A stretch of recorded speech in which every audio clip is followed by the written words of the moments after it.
بسم اللہ الرحمن الرحیم۔ آج جو آپ لوگوں کے سامنے حاضر ہوا ہوں وہ ہے خلاصۃ القرآن۔ اب میں آپ لوگوں کے سامنے خلاصہ قرآن کا آدھا پارہ رکھوں گا، کیونکہ ابھی تک ہم نے ایک پارے خلاصہ قرآن کرے ہیں، لیکن اب میں آدھا پارہ آپ لوگوں کے سامنے رکھا کروں گا۔ تو آج کا یہ ہمارا آدھا پارہ خلاصہ قرآن کا، کیونکہ مجھے لگتا ہے زیادہ لمبی بات ہونے کی وجہ سے لوگ جو ہے سننا پسند نہیں کرتے ہیں، اور حقیقت یہی ہے جب تک کہ آپ گہرائی میں اور اس کے جو ہے اندر نہیں جائیں گے تب تک آپ کو حقیقت نہیں سمجھ میں آئے گی۔ تو لوگ کہتے ہیں کہ چھوٹی ہونی چاہیے، کم وقت میں زیادہ لمبی بات ہو جانی چاہیے، تو بھائی ایسا نہیں ہو سکتا۔ کہاں لوگ جو ہے 20 سال لگا دیا کرتے تھے، کہاں تم کو 10 منٹ بھی نہیں دینا آ رہا ہے۔ تو چلیے اچھا، سورہ احزاب کی آیت نمبر 32 اور 34 میں یہ درس دیا گیا کہ عورتیں بلا ضرورت گھر سے باہر نہ نکلیں، قرآن پاک کی تلاوت اور اس کی تعلیم کا اہتمام کریں۔ وَقَرْنَ فِي بُيُوتِكُنَّ وَلَا تَبَرَّجْنَ تَبَرُّجَ الْجَاهِلِيَّةِ الْأُولَىٰ وَأَقِمْنَ الصَّلَاةَ وَآتِينَ الزَّكَاةَ وَأَطِيعْنَ اللَّهَ وَرَسُولَهُ إِنَّمَا يُرِيدُ اللَّهُ، اس طرح کی آیتیں ہیں۔ تو اللہ تعالیٰ نے مسلمان عورتوں کو چند اہم نصیحتیں فرمائی ہیں۔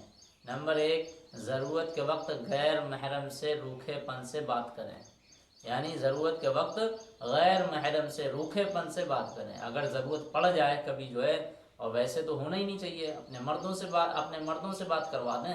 اگر کبھی ضرورت پڑ جائے تو پھر ایسا نہیں ہے کہ فری ہو کر کے بات کرنا ہے، بلکہ جس طرح روکھے پن سے بات کری جاتی وہ رعب کے ساتھ، وہ دھاک کے ساتھ، ویسے ہی بات اس غیر محرم سے کرنا ضرورت کے وقت، جہاں پر شدید ضرورت آپ کو پیش آ رہی ہو۔ نمبر 2، بلا ضرورت گھر سے باہر نہ نکلے۔ اگر ضرورت ہو تو پردے کے ساتھ باہر جائیں۔ کیا مطلب ہے کہ بلا وجہ بلا ضرورت جو ہے گھر سے باہر نہ نکلیں، اور اگر شدید ضرورت پڑ ہی بھی جائے تو پردے کے ساتھ، اپنے حجاب کے ساتھ جائیں۔ نمبر 3 ہے 5 وقت کی نماز پابندی سے پڑھیں۔ نمبر 4 ہے اپنے مال و زیورات کی زکوٰۃ ادا کریں۔ نمبر 5 ہے اللہ اور اس کے رسول کی اطاعت میں لگی رہیں۔ نمبر 6، اپنے گھروں میں قرآن کریم کی تلاوت اور اس کی تعلیم کا بھی اہتمام کرتی رہیں۔ تو اللہ تعالیٰ ایسے جو ہے عورتوں کو، مسلمان عورتوں کو یہ درس دے رہے ہیں، یہ سبق دے رہے ہیں کہ بلا ضرورت غیر محرموں سے فری ہونے کی بات نہیں ہے، بلکہ ان کے ساتھ رعب سے، دھاک کے ساتھ ان کے ساتھ بات کرنا ہے۔ ان سے فری ہو کر کے بات نہیں کرنا ہے کہ ہاں ہلو سر، یہ اس طرح اس طرح نہیں، بلکہ حقیقت میں جس طرح ایک ہوتا ہے، جیسے ہم دشمنوں سے بات کرتے ہیں، اسی طرح غیر محرموں سے بھی ہمیں بات کرنی ہوگی۔ بلا ضرورت اپنے گھر سے نہیں نکلنا ہے۔ اگر شدید ضرورت پڑ بھی جائے، سخت مجبوری میں، تو ایسی حالت میں بھی ہمیں پردے کا حکم ہے۔ لیکن آج جب ہم اپنا معاشرہ، ہم اپنے سماج کی عورتوں، ہم جب اپنی ماؤں اور بہنوں کو دیکھتے ہیں تو اللہ اکبر کہنے میں کیا بتاؤں، شرم آتی، عار آنا چاہیے۔ کیسے ہم لوگ ایمان والے ہیں، کیسے ہم جو ہے اپنے آپ کو مسلمان گھرانے کی عورتیں کہتے ہیں۔ ارے کچھ تو شرم کرتے، اگر دیکھتے تم غیر مسلموں کو، وہ بھی آپ سے زیادہ اچھے جو ہے پردے میں ملتے نظر آئیں گے، لیکن آپ کا پردہ، آپ کو جو پردہ سکھایا گیا، آپ کو جو حیادار بنایا گیا، آپ کے اندر وہ حیا نکلتی جا رہی ہے اور وہ بے پردگی آتی جا رہی ہے۔ اللہ کریم سے دعا کرا کرو کہ اللہ ہم کا جب تک بھی ہمیں زندہ رکھے، ہمیں ایمان پر رکھے، اور اسلام کے جو حکم ہیں اس پر عمل کرتے وقت تک رکھے، یعنی اس کے احکام مانتے رہنا چاہیے، مانتے رہنے توقع، بلکہ دماغ میں نہیں آنا چاہیے کہ یار اب اس کو نہیں کرنا، اب جو ہے اس حکم کو نہیں ماننا۔ پردہ ہے، پردہ ہم یہ اوپری ڈریس پہنے ہوئے ہیں اور پھر دوسری بات یہ پہنے پھر وہ پہنے، نہیں، بلکہ جو شریعت میں آپ کو بتایا گیا ہے وہ پورا اپنے اوپر کرنا ہی کرنا ہے۔ جب آپ شریعت کی بات مان لیں گے، اللہ اور اس کے رسول کی بات مان لیں گے، تو پھر کوئی آپ کو جو ہے دور نہیں جانا پڑے گا، بلکہ جنت بھی آپ کا انتظار کر رہی ہے۔ تو عزیز ساتھیوں، جہاں امہات المؤمنین کے لیے بھی پردہ کرا گیا تھا، تو آپ بھی جیسے لوگ ہیں، ہم تو گنہگار زمانے کے لوگ ہیں، تو ہمارے اوپر کیوں نہیں لازم ہے؟ ہم پردہ ضرور کریں، پردے کے ساتھ آئیں، پردے کے ساتھ جائیں۔ جب ہم پردہ کریں گے تو لوگ جو ہے پھر ہمارے ہی پردوں کو دیکھ کر کے، ہمارے ہی ان حجاب کو دیکھ کر کے لوگ پھر جو ہے خود اپنے اندر بھی شرم محسوس کریں گے، وہ کہیں گے یار ہم کتنے بے حیا ہو گئے، ہم کتنے بے غیرت ہو گئے، یہ بیچارے پردے میں اس طرح جا رہے ہیں، اور ہم بھی تو وہی لیڈیز ہیں نا۔ تو غیر مذہب کے لوگ بھی آپ کے ساتھ کچھ نہ کچھ پردہ کرتے ضرور ملیں گے۔ یہی وجہ ہے جب ہم مسلمانوں کی ماؤں اور بہنیں پردہ کرتی تھیں تو اس وقت ہماری مائیں اور بہنیں تھیں غیر مسلموں کی، وہ بھی کچھ نہ کچھ پردہ ضرور کر لیا کرتی تھیں۔ ان کے بھی جو ہے اس طرح جو ہے یہ گھونگھٹ بن جایا کرتے تھے، خالی آنکھ دکھا کرتی تھی، اور وہ ہر طرح سے چادر اور وہ کسی بھی طرح خواہ ان کی شکل وہ پردہ کر لیا کرتی تھی۔ لیکن جب ہم مسلمانوں کی ماں اور بہنوں نے پردہ کرنا چھوڑ دیا اور ایسے ماڈرن بننے کی شروعات کر دی، تو پھر ان کو دیکھ کر کے وہ مسلمان عورتوں کو وہ غیر مسلم عورتیں دیکھ کر کے شرم آتی ہے کہ یار کیسے لوگ ہیں، ہم اس طرح پردہ کر رہے ہیں اور یہ اس طرح گھوم رہے ہیں۔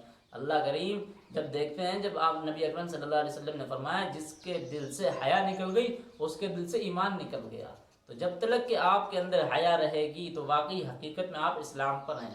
اور یاد رکھو جب ایمان ہی نکل جائے گا تب پھر جسم آپ کا کھوکھلا ہے۔ تو اللہ کریم سے دعا کہ اللہ ہم تمام عورتوں کو، ہم تمام ماں اور بہنوں کو پردہ کرنے کی توفیق عطا فرمائے، اور مرد حضرات بھی پردہ کرا کریں۔ یار تم بھی اتنے بڑے الو نہ بن جایا کرا کرو کہ ننگے بن کر کے گھوم رہے ہو، بلکہ آپ بھی اپنا پورا جسم ڈھانک کر کے باہر نکلیں۔ تو سورہ احزاب کی آیت نمبر 40 میں یہ اہم پیغام دیا گیا کہ محمد صلی اللہ علیہ وسلم آخری نبی ہیں۔ لوگ زمانہ جاہلیت میں منہ بولے بیٹے کو حقیقی بیٹے کا درجہ دیتے تھے اور اس کی بیوی سے نکاح حرام سمجھتے تھے۔ حضرت زید رضی اللہ عنہ بھی حضور صلی اللہ علیہ وسلم کے منہ بولے بیٹے تھے، جس کی وجہ سے لوگ آپ کو زید بن محمد کہنے لگے۔ تو اللہ تعالیٰ نے اس رسم بد کا خاتمہ کرتے ہوئے فرمایا محمد تم مردوں میں سے کسی کے حقیقی باپ نہیں ہیں، لیکن وہ اللہ کے آخری رسول ہیں جن کی ذات پر نبوت اور رسالت کے سارے کمالات ختم ہو گئے۔ اب قیامت تک صرف آپ کی نبوت اور لائی ہوئی شریعت ہی کا سکہ چلتا رہے گا۔ تو کیا بتایا، محمد صلی اللہ علیہ وسلم آخری نبی ہیں۔ یہ ہم لوگوں کو خوب اچھی طرح اپنے دلوں میں لیانا ہے کہ محمد صلی اللہ علیہ وسلم آخری نبی ہے۔ اور اس میں ایک چیز کا ذکر کیا جا رہا ہے، حضرت زید رضی اللہ عنہ کے منہ بولے بیٹے، ان کی بیوی سے جو شادی کروائی، ان کی بیوی سے جو نکاح ہوا ہے، حضرت زینب بنت جہش، جانتے ہوں گے یہ نام سنا، ام المؤمنین حضرت زینب بنت جہش، جو بڑی عبادت گزار اور جو ہے خوب جو ہے سخاوت میں بھی بڑی فیاض تھیں۔ تو حضرت زید رضی اللہ عنہ سے جو ان کا نکاح ہوا، اور حضرت زید رضی اللہ عنہ نبی اکرم صلی اللہ علیہ وسلم کے منہ بولے بیٹے تھے، تو ان دونوں میں کچھ نبھ نہیں پائی، اس کی وجہ سے طلاق ہو گئی۔ تو اب جو ہے قرآن کی آیتیں اترنے لگیں کہ اب جو ہے آپ ان سے شادی کریں، اور اس وقت میں ایک عیب سمجھا جاتا تھا اپنے منہ بولے بیٹے کی بیوی سے شادی کرنا، ایک بڑا جرم ہے، انہوں نے فرد ایک جرم عائد کر رکھا تھا۔ تو اللہ کو اس رسم کو توڑوانا تھا، تو اللہ تعالیٰ نے نبی اکرم صلی اللہ علیہ وسلم حضرت زید رضی اللہ عنہ جو بیوی تھی جن سے طلاق ہوئی ان سے نکاح ہو گیا، اس کے بعد یہ رسم کا خاتمہ ہو گیا۔ تو اور یہ یاد رکھو دوسری بات کہ نبی اکرم صلی اللہ علیہ وسلم آخری نبی ہیں۔ سورہ احزاب کی آیت نمبر 53 میں یہ اہم ہدایت دی گئی کہ میزبان کو تکلیف مت دو، اس کی راحت کا خیال رکھو۔ لیکن بہت سے لوگوں کی عادت ہوتی ہے کہ جب وہ کسی جگہ دعوت میں جاتے ہیں تو کھانے سے فارغ ہونے کے بعد دیر تک باتیں کرتے رہتے ہیں، جس کی وجہ سے میزبان کو تکلیف ہوتی ہے، وہ شرم کے مارے کچھ نہیں کہتا۔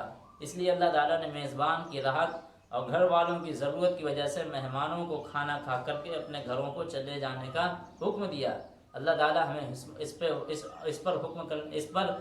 حکم پر عمل کرنے کی توفیق عطا فرمائے۔ بڑی اہم بات بتائی گئی یار کہ میزبان کو تکلیف مت دو، اس کی راحت کا بھی خیال رکھو۔ ہاں یہ واقعی عادت ہے بہت سے لوگوں کی کہ جو ہے میزبانی کرنے گئے، میزبانی کرنے کے بعد ناشتہ پانی ہونے کے بعد اب بلا وجہ بیٹھے ہوئے، کھانے سے فارغ ہو گئے نا، اب اتنی دیر تک باتیں کر رہے ہیں کہ میزبان کو بھی تکلیف ہوتی، وہ شرم کے مارے کچھ بھی نہیں کہتا ہے، کیونکہ میزبان کی راحت ہے، وہ گھر والوں کی ضرورت کی وجہ سے مہمانوں کو کھانا کھا کر کے اپنے گھروں کو چلے آنا چاہیے یار، یہ ضروری ہے۔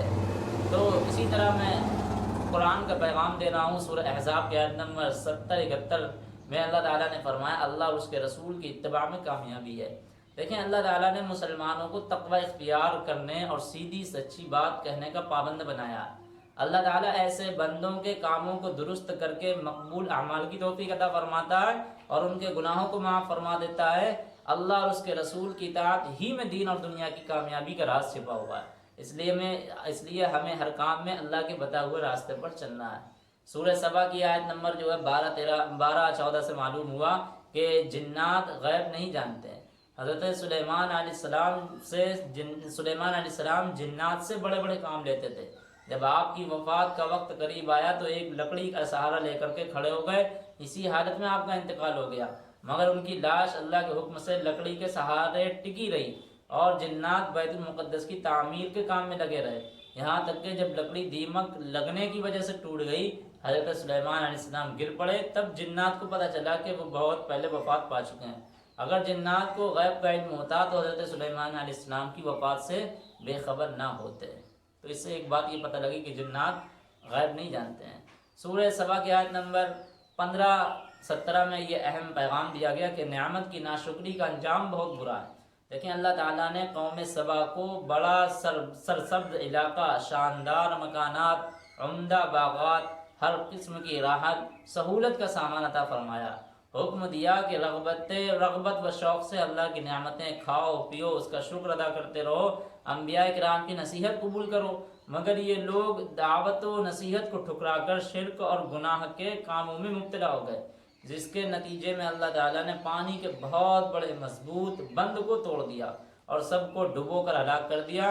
اس قرآنی واقعے سے اللہ کے خوشحالی میں بھی اللہ کی اطاعت کرنا چاہیے اور عذاب سے ڈرتے ہوئے نافرمانوں سے بچنا چاہیے۔ اللہ تعالیٰ ہم تمام لوگوں کو کہنے سننے سے زیادہ عمل کرنے کی توفیق عطا فرمائے اور شکر گزاری کرنے کی توفیق عطا فرمائے اور مصیبت پر صبر و استقامت کا جمنے کی توفیق عطا فرمائے، آمین۔